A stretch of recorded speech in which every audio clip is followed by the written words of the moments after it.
Oke, assalamualaikum warahmatullahi wabarakatuh. Bertemu lagi bersama saya di sini Lutfi Ardiansyah. Yang tentunya saya akan membawakan sebuah presentasi sebuah mata kuliah dari mata kuliah gitu ya, wirausaha digital, yang mana tugas ini bersifat tugas kelompok. Oke, di sini saya mengambil eh, tema UMKM desain grafis. Oke, dengan mana kelompoknya ada saya sendiri, Lutfi Arif Ardiansyah dengan NIM 2102075. Lalu ada rekan saya yang bernama Muhammad Reza Putra Aditya dengan NIM 2102083. Lalu ada rekan saya Muhammad Reza Darussalam dengan NIM 2102093. Lalu ada rekan saya pula yang terakhir ada Ridwan dengan NIM 2102111. Oke, selanjutnya di sini ada permasalahan UMKM-nya, oke? Dimana permasalahan UMKM dan UMKM desain grafis, oke? Permasalahan ini ada dua ya. Yang pertama, persaingan yang ketat itu antar jasa desain grafis karena jumlah yang banyak. Lalu ada desain yang disajikan terkesan asal-asalan karena harganya murah. Nah, di sini untuk nomor satu, kenapa gitu bisa banyak dikarenakan gitu penerima jasa desain grafis ini atau UMKM-nya sendiri itu sudah ada dan sudah banyak gitu ya dari zaman dulu gitu ya, dari zaman zaman tahun 2000 dan ke bawahnya, dikarenakan gitu banyak produk-produk yang dipasarkan melalui televisi atau lain sebagainya dan memerlukan pula desain yang sangat menarik seperti itu. Nah, di sini kami juga harus bisa mengejar target untuk menyaingi desainer-desainer yang sudah ada seperti itu. Lalu selanjutnya desain disajikan terkesan asal-asalan karena dihargai murah. Nah, di sini juga kebanyakan gitu ya penerima jasa desain ini gitu ya bakal asal-asalan dikarenakan harganya murah. Di sini kami akan membenahi permasalahan tersebut. Nah, seperti itu. Yang mana kami ingin memuaskan setiap pelanggannya dengan harga yang relatif terjangkau oleh si customer tersebut. Lalu selanjutnya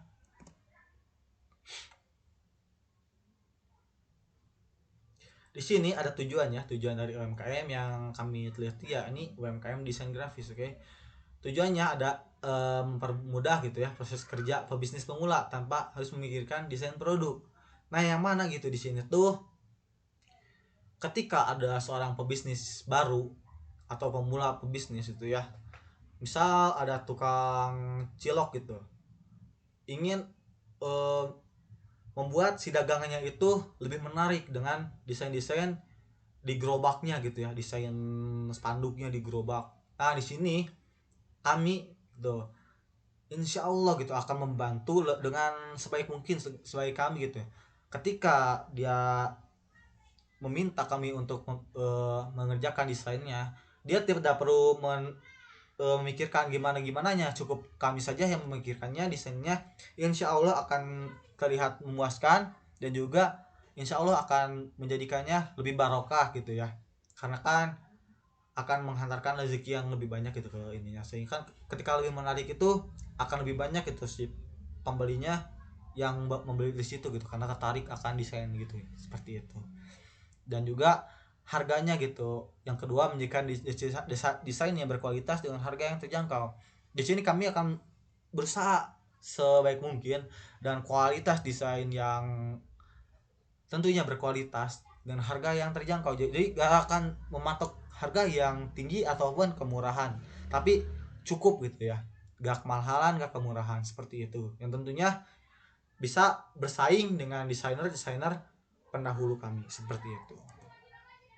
Lalu yang selanjutnya ada target marketing. Di sini target marketing pada UMKM ini bisa meliputi masyarakat sekitar dengan adanya toko offline, juga bisa meliputi masyarakat luas dengan beberapa platform online yang disediakan untuk pemesanan. Selain menawarkan jasa pada metode tersebut, desain-desain yang dibuat juga bisa disalurkan melalui website yang memerlukan jasa desain grafis. Jadi seperti itu ya. Gak perlu secara offline aja gitu ya, jadi kami juga bisa menyediakan secara online seperti itu. Ketika teman-teman atau yang lain juga gitu yang memerlukan jasa desain kami, cukup datangi saja website kami atau platform yang lainnya, seperti itu. Nah, di sini ada strateginya, yakni memasang harga yang kompetitif agar penjualan bisa berjalan dengan stabil. Nah, di sini memasang harga yang kompetitif itu jadi kami tidak akan memasang harga yang mahal gitu, yang sangat tinggi, dan juga tidak akan memasang harga yang terlalu murah, dikarenakan di situ ada kompetisi di satu bidang gitu ya, ini bidang desain grafis. Di sini juga kamu berusaha gitu mematok harga yang relatif lebih bisa terjangkau oleh para yang membutuhkan kami seperti itu. Lalu mengambil dan memanfaatkan testimoni dari pelanggan agar bisa meningkatkan kualitas jasa. Di sini juga gitu ya, dia memanfaatkan testimoni itu, jadi kami agak akan melakukan tes gitu ya kepada satu pelanggan. Nah, ini gimana desain kami tuh, muaskan gak, atau apa yang harus ditingkatkan, seperti itu. Lalu selanjutnya memperluas relasi bisnis dengan UMKM menjadi lebih berkembang. Di sini juga gitu ya, tentunya dari UMKM desain grafis ini harus gitu ya menjadikan relasinya lebih jauh gitu, baik itu dari pebisnis online maupun pebisnis offline gitu. Dari pebisnis offline sendiri seperti tukang-tukang baju, tukang-tukang kaki lima dan lainnya gitu, untuk menarik pelanggan-pelanggan mereka. Dan juga kalau misalnya secara online gitu, jadi seperti toko-toko online untuk mendesain logo-logo seperti itu, kami juga insya Allah akan melakukan relasi seperti itu, karena penting buat kami itu, sehingga bisa menjadikan UMKM kami lebih berkembang pesat gitu ya. Nah, selanjutnya platform. Platform yang digunakan adalah online dan juga offline. Untuk platform offline sendiri gitu ya, mengandalkan sebuah toko untuk penerimaan jasa gitu. Untuk platform online ada dua jenis penyaluran. Yang pertama, melalui media sosial seperti halnya Instagram, Facebook, WhatsApp, TikTok, ataupun e-commerce lainnya. Lalu yang selanjutnya melalui website jasa desain seperti Pinterest, Prepik, Fiverr, Shutterstock, dan lain sebagainya. Seperti itu ya. Untuk platform yang akan kami sediakan ada dua ya, online dan juga offline seperti itu. Tinggal cek saja link-linknya gitu, seperti itu ya. Di sini ada tahap penjualan. UMKM ini melalui beberapa tahap door product pada data penjualan sebagai berikut. Yang pertama, tahap perkenalan. Di tahap ini barang mulai dipasarkan dalam jumlah besar maupun penjualan belum tinggi gitu ya. Walaupun penjualan volume belum tinggi gitu.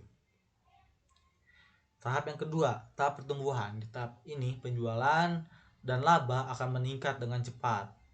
Lalu tahap kedewasaan, di tahap ini penjualan masih meningkat, namun laba produsen dan laba pengecer mulai turun.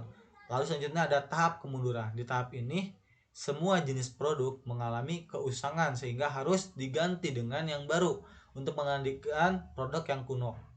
Dalam hal ini desain yang kuno gitu. Jadi ketika ada kemunduran ini harus ada yang diubah, terutama dari desainnya untuk penyegaran gitu. Oh, ini desainnya desain hapuk ya, desain lama, jadi kudu diganti gitu, kudu yang kekinian gitu, harus yang lebih baru, lebih menarik seperti itu. Otomatis si customer juga wah gitu, ini baru nih gitu, atau bakal tertarik dengan desainnya gitu.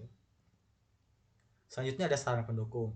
Untuk saran pendukung kami dapatkan gitu ya, waktu penjualan secara offline kami melayani dari pukul 8 waktu Indonesia Barat sampai pukul 9 malam waktu Indonesia bagian Barat. Sedangkan waktu penjualan online kami tidak mematok waktu gitu ya. Jadi ya sudah gitu, kalian cukup klik aja di website yang platform yang sudah ada gitu, yang tadi disebutkan seperti Facebook, WhatsApp, dan lain sebagainya. Di situ akan secara otomatis menerimanya gitu. Jadi tinggal kami kerjakan, tinggal tunggu selesainya lalu kirimkan uangnya, seperti itu. Di sini ada rekap data penjualan. Nah, di sini rekapan data sebelum pengimplementasian solusi. Jumlah transaksinya ada 8 transaksi per bulan.